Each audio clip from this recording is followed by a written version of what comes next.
हमारी कहानी 1942 में ईरान के हमादान रेलवे स्टेशन से शुरू होती है।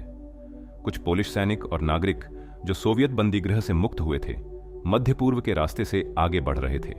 उनके साथ 18 वर्षीय इरेना बोकीविच नाम की एक शरणार्थी भी थी। इसी दौरान उन्होंने एक छोटे लड़के को देखा जो अपनी बाहों में एक छोटे भालू के बच्चे को पकड़े हुए था। इस भालू की मां को शिकारी मार चुके थे। इरेना उस बच्चे को देखकर मोहित हो गईं और लेफ्टिनेंट अनातोल तारनोविकी को उसे खरीदने के लिए मना लिया। भालू की कीमत कुछ फारसी सिक्के, एक स्विस आर्मी नाइफ, एक टिन मांस और एक टुकड़ा चॉकलेट। और इसी तरह वह भालू उनके सफर का हिस्सा बन गया। भालू का शावक अगले 3 महीने तेहरान के पास पोलिश शरणार्थी शिविर में रहा, जहां उसकी देखभाल इरेना ने की।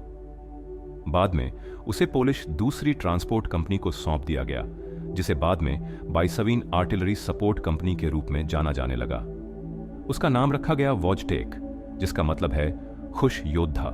वह जल्दी ही टुकड़ी का एक अहम हिस्सा बन गया। वह खेलता, कुश्ती लड़ता और धीरे धीरे एक सैनिक जैसी आदतें विकसित करने लगा। उसकी सुबहें भी उसके साथियों की तरह कॉफी से शुरू होती थीं। उसे बियर का स्वाद पसंद था और जब सैनिक सिगरेट पीते तो वह उनकी नकल करता। कई बार तो मजे मजे में पूरी सिगरेट ही खा जाता। जब 22वीं कंपनी इराक, सीरिया, फिलिस्तीन और फिर मिस्र के कठिन रास्तों से गुजरती हुई आगे बढ़ी तो वोजटेक भी हमेशा उनके साथ रहा। लेकिन जब पोलिश टुकड़ी को ब्रिटिश 8वीं सेना के साथ इटली में युद्ध के मोर्चे पर तैनात किया गया तो एक बड़ी समस्या खड़ी हो गई। ब्रिटिश सैन्य नियमों के तहत कोई भी पालतू जानवर सैन्य जहाज पर चढ़ नहीं सकता था, जिसका मतलब था कि वोजटेक को पीछे छोड़ना पड़ता। इस समस्या का हल निकालने के लिए उन्होंने वोजटेक को आधिकारिक रूप से सेना में भर्ती कर लिया। उसे न सिर्फ सिपाही वोजटेक का दर्जा मिला, बल्कि बाकायदा उसकी वेतन पुस्तिका और सैनिक पहचान क्रमांक भी जारी किया गया।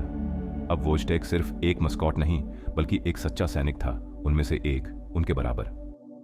1944 में वोजटेक की वफादारी की असली परीक्षा आई मोंटे कैसिनो की भयंकर लड़ाई के दौरान, जो इटली अभियान की सबसे महत्वपूर्ण और खूनी लड़ाइयों में से एक थी।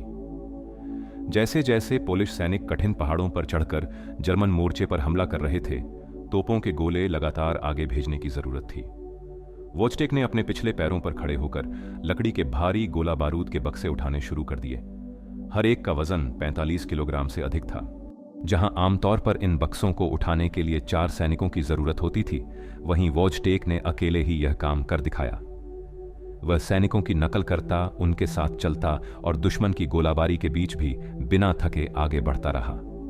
इस बहादुरी के लिए वोजटेक को प्रमोट कर हवलदार बना दिया गया और उसकी वीरता को सम्मानित करने के लिए बटालियन ने अपने आधिकारिक चिन्ह में एक तोप के गोले को उठाते हुए भालू की छवि जोड़ दी। विश्व युद्ध समाप्त होने के बाद वोजटेक और उसकी टुकड़ी को स्कॉटलैंड में तैनात किया गया। वह अब एक स्थानीय हीरो बन चुका था, लेकिन जब सैनिकों को सेना से मुक्त किया गया तो उसे एक नए घर की जरूरत पड़ी।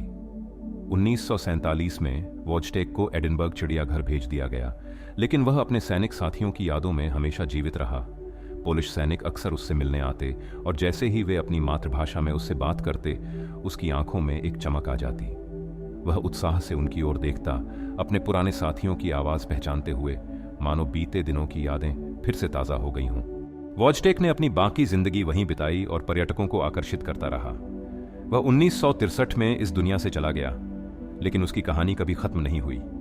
वह हमेशा के लिए एक सिपाही भालू के रूप में अमर हो गया। आज पोलैंड, स्कॉटलैंड और अन्य देशों में उसकी मूर्तियां खड़ी हैं, उसकी सेवा और उसके साथियों की याद में।